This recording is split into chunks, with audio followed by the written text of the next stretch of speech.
रामपुर नाम का एक गांव हुआ करता था। उस गांव में रामू नाम का एक किसान रहता था। रामू अपनी माँ के साथ रहता था। रामू खेती बाड़ी करके अपना जीवन यापन करता था। दोपहर का समय होता जा रहा था। रामू काम खत्म करके अपना घर आया।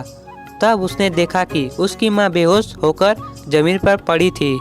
तब रामू हड़बड़ाते हड़बड़ाते बोला, क्या हुआ माँ, उठो ना माँ उठो, शायद माँ की तबीयत बहुत खराब हो गई है, माँ को शायद अस्पताल ले जाना पड़ेगा, तभी उसकी तबीयत ठीक होगी। कुछ देर बाद रामू अपनी माँ को अस्पताल ले जाता है। डॉक्टर उसे चेक करने लगता है।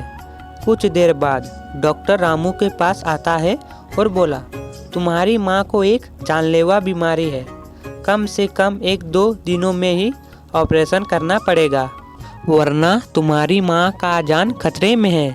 कम से कम ऑपरेशन के लिए 5 लाख लगेगा। तुम्हारी मर्जी, तुम ऑपरेशन करवाना चाहते हो कि नहीं? रामू बोला, डॉक्टर जी आप मेरी माँ का ऑपरेशन कर दो, चाहे जितना भी पैसा लगे मैं आपको दूंगा। कल ही मैं आपको 5 लाख रुपए दे दूंगा। जल्द से जल्द आप मेरी माँ का ऑपरेशन की तैयारी कीजिए, मैं आपको कल दे दूंगा। फिर रामू दयाराम सेठ के पास जाता है और बोला, सेठ जी कृपा करके आप मेरा ज़मीन खरीद ले, मुझे पैसों की बहुत ज़रूरत है। कृपया करके 10 लाख का ज़मीन आप 5 लाख में ही खरीद ले और आप मुझे पैसे दे दें। मैं तुरंत ही आपके कागजात पर दस्तखत कर दूंगा। कृपा करके आप मुझे 5 लाख रुपए दीजिए। सेठ बोला, वैसे रामू तुम अपना 10 लाख का ज़मीन 5 लाख में क्यों बेच रहे हो? तुम्हें पैसों की क्या बहुत ज़रूरत है? क्या हुआ रामू, मुझे बोलो। रामू बोला, हाँ सेठ जी मुझे पैसों की बहुत ज़रूरत है, क्योंकि मेरी माँ की तबीयत अचानक से बहुत ख़राब हो गई है, इसलिए मुझे ऑपरेशन करवाना पड़ेगा और ऑपरेशन करने के लिए मुझे 5 लाख रुपए की बहुत ज़रूरत है, इसलिए मैं आपको अपनी ज़मीन बेच रहा हूँ। मुझे कल ही ऑपरेशन के पैसे डॉक्टर साहब को देना है, इसलिए मैं जल्दबाजी में 10 लाख का ज़मीन 5 लाख में मैं आपको बेच रहा हूँ। सेठ बोला, ठीक है रामू, मैं तुम्हारी ज़मीन को खरीद लूँगा। अगली सुबह ही रामू की माँ का ऑपरेशन हो गया। कुछ दिनों बाद रामू का माँ घर आ जाता है।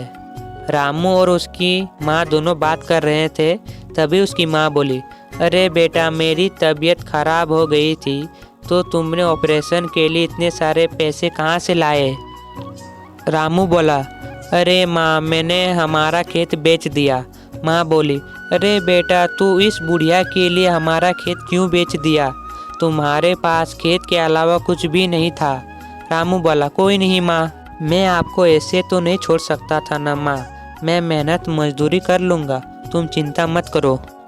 कुछ दिन बाद एक बार रामू काम करके घर वापस आ रहा था, तभी उसे एक पंडित मिला।